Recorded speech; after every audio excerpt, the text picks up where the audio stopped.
ISTB presents, in association with Dhanmanjuri Community College, DM University, Imphal, launching a series of educational programs, recorded online classes for undergraduate and postgraduate students by teachers from various colleges and universities. During this COVID-19 lockdown, every day on ISTB Nongin, 8 p.m. from 24th May 2020 onwards. What's for Dept? Only on ISTB Nongin.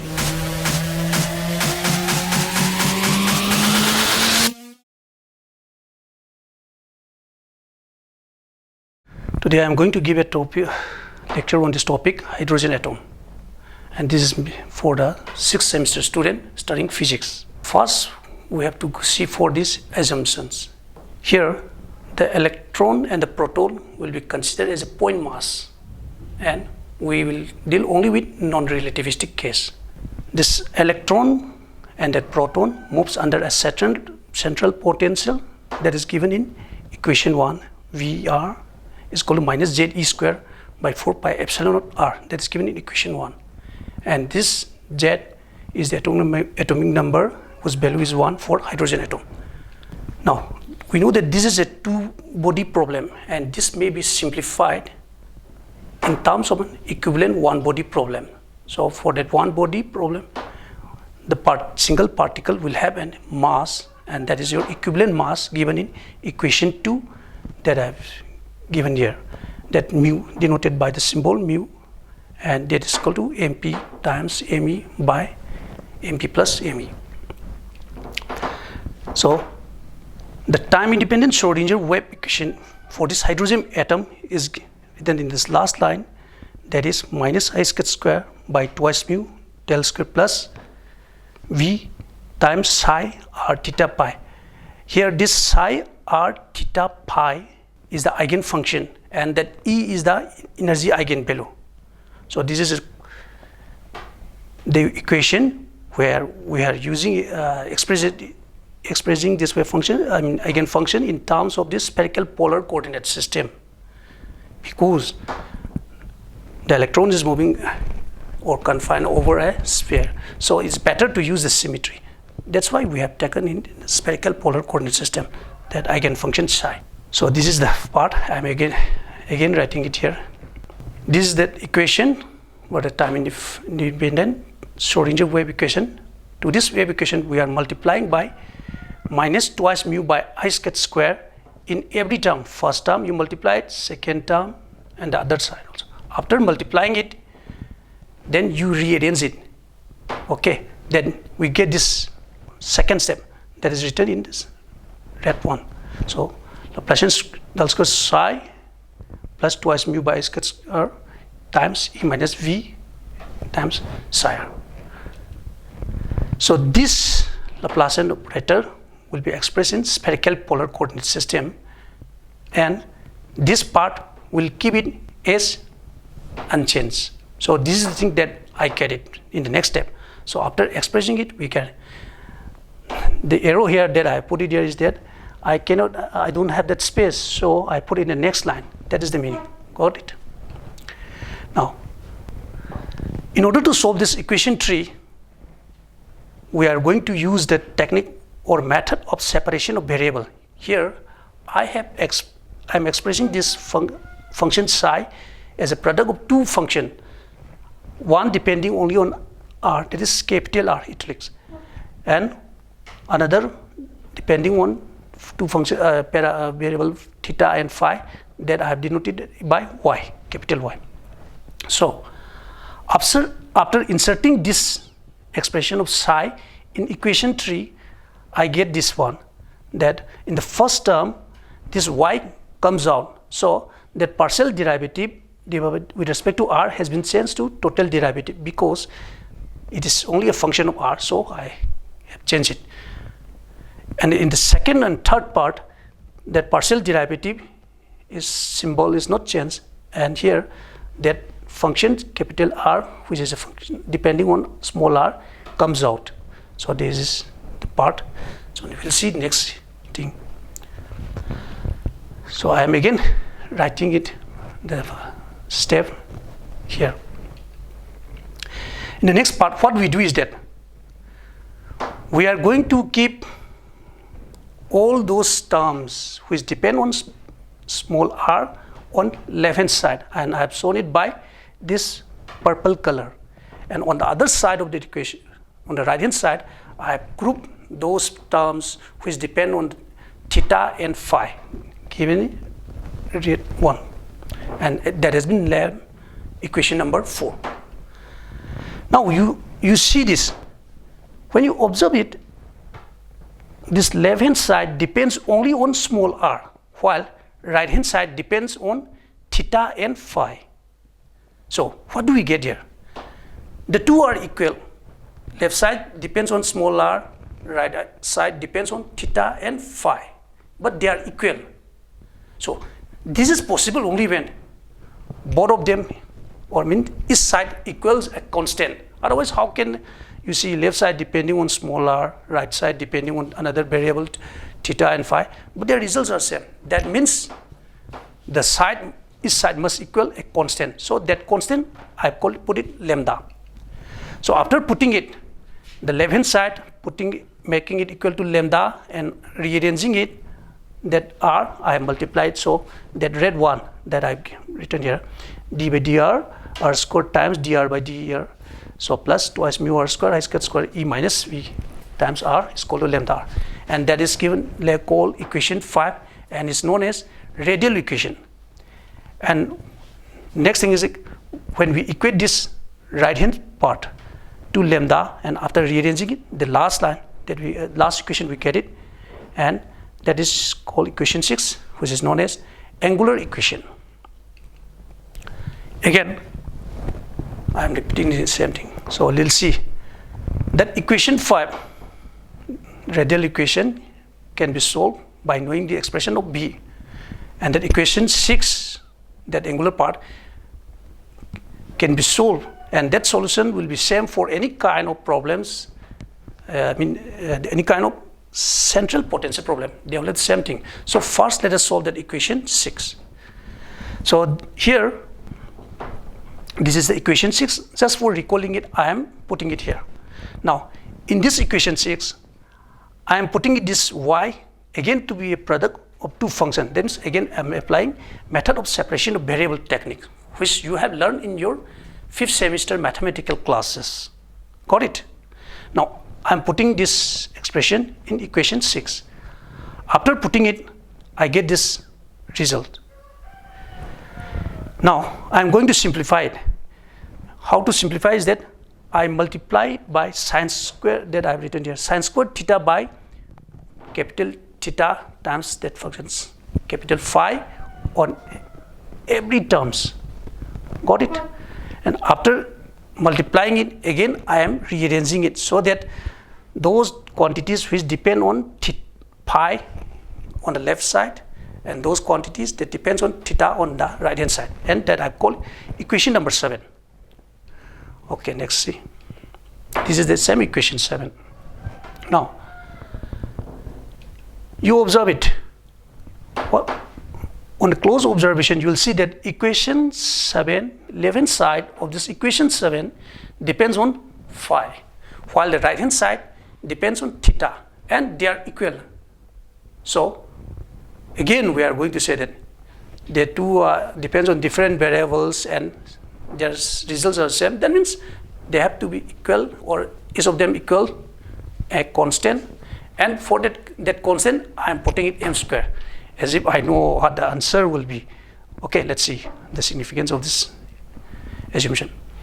Now making this left hand side equals to m square, this is what I get. Now you rearrange it, bring it on, multiplied by that phi, and then bring it on the right hand side. Okay, then that minus sign, it will come to this expression, which is a well-known equation, similar to one that you have seen in your simple harmonic motion case. And this equation has a solution of this form, red one, and has been named equation number 9. This capital B is a constant, that is will be that will serve the purpose for orthonormal condition. That we'll see this one later. Now you know that the wave function, I'll just recall you one thing, that eigenfunctions means the solution for the time independent Schrodinger wave equation. That is called eigenfunction. And wave function means the solution for time dependent Schrodinger wave equation. Anyway, so this is the condition that we are using it for wave function part. Now we know that wave function should be single valued. So for that we have to, the value phi that we have seen in the previous slide, that phi should satisfy this condition, that on one complete rotation after that it will again be the same value. That means the wave function can be single valued if this condition is satisfied. So I am putting it, the value phi equal to phi plus twice phi and other side phi. So from this I get this equation, e to the power I twice pi m is equal to 1. Here we know that exponential of the imaginary I, it is a, that you can call this as twice pi m as theta, like that. I am not written it here. So you can express it in terms of cos theta plus I times sin theta, and that should be equal to 1. So there is no imaginary part. That means only that cos theta will be 1, and that is possible only when those theta are even multiples. That means the possible values of m are 0, plus minus 1, plus minus 2, plus minus 3, and so on. I do not know at what end it will go. We'll see later on. Next, we impose the orthonormal condition, and that orthonormal condition over a complete circle that I've written here in purpling, from integration from 0 to twice pi of this mod of phi m square should be equal to 1. And on solving, just insert this expression for phi, okay, and we'll get it phi m. I call it phi m because it depends on m. So that phi has been expressed in phi m. Sorry for that. I apologize for putting that symbol. Okay, that will be the practice. So this phi, I am putting it here in the second next line. That phi is this value, where that b is 1 by under root of twice pi, and so that has been called phi m. So that one I have earlier used it in here. Anyway, next we equate the right hand side of equation. Since 7 to m squared, right hand side is this part. That is this is the part that depends on theta. So I make it equal to m squared. Now I simplified. Then here you multiply in every term by this phi times sine square theta, on multiplying it to every terms here, here, here. The next part is that after simplification, I bring this term containing m squared to this left side. Then I group it with this lambda. Then I take it out, that theta function outside as common. So I get this equation. That is equation number 12. So this is the equation 12. Just for recalling it, I am writing it here. The equation 12, which we got earlier in our previous slide. Now, we are making some changes in variable. I am putting this cos theta to x, and this means theta is going to be changed to variable x. So that theta will be changed to a variable x. Then I call this function changing to another function called capital F, which is a function of x. Now, so what is the value of sin theta? We know that sin theta is equal to under root of sin square theta, and under root of sin square theta, that sin square theta is 1 minus cos square theta. Now you put it 1 here, cos square theta, it will be x square. So sin theta is equal to under root of 1 minus x square. Now you take this differential, here you get it for this cos theta, take differential, you will get this 1 minus sin theta d theta, and this differential dx. From this you get that operator differential d by dx. It is just like inverting, but we don't say 1 by dx inverted, okay? But you have to remember this thing as a trick, mathematical trick. So that d by dx is equal to minus 1 by sin theta d theta, just like inverting it, okay? Now we are going to put this equation number 13, 14 in this equation 12. And after putting in, I get this expression. So after simplification, you can do it. It is not a difficult thing, a simple exercise, which I skip that portion. Okay, just put to save space. This equation 15 may also be written in this way, in the last one. So both are the same thing. I am level it equation number 15. This last one also equation 15, same thing. The last one is the one after simplifying this first term, you get this 2. From this first term, you take derivative of this thing terms inside this square bracket, and you will get these 2 terms, first and second. Last term, no change. So this is the equation 15. Just for recalling it, I am putting it here. Now, if you look closely, this equation 15 is the well-known associated Legendre differential equation. If only this lambda equals L into L plus 1. The solution of this equation 15 is your associated Legendre polynomials. And that solution, I put it in this way, n times PLMX. So this PLMX is your associated Legendre polynomial. And when you simplify it, can also be put in this way. Now this term n, here I've written here this PL for Legendre polynomial of degree L.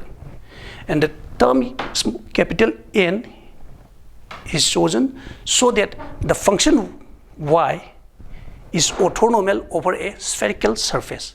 For that purpose only I am putting it this capital N. Anyway, this solution of the equation 16, that angular part, is, this is the one that we are getting. Y equals to, after that here I omitted one thing, and the thing is that when you go solve that orthonormality condition for this function, for this associated Legendre function that I have taken here, you will get the value n to be this factor, this first factor, which I have omitted it because you have studied these in your 5th semester mathematical classes. So I am only using this result. Got it? Now, here this term L and M occurs. So I am putting this subscript LM. Got it? And they are known as spherical harmonics.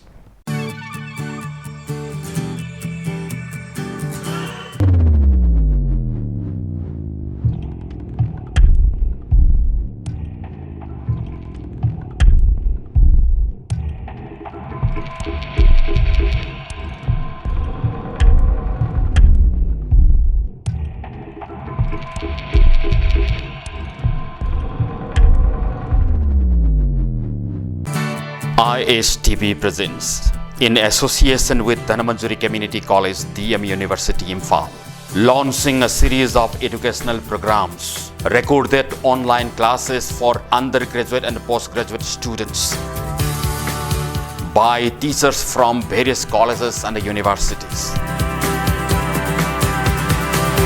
During this COVID-19 lockdown, every day on ISTB Nongin, 8 p.m. from 24th May 2020 onwards. What's for Dept? Only on ISTB Nongin.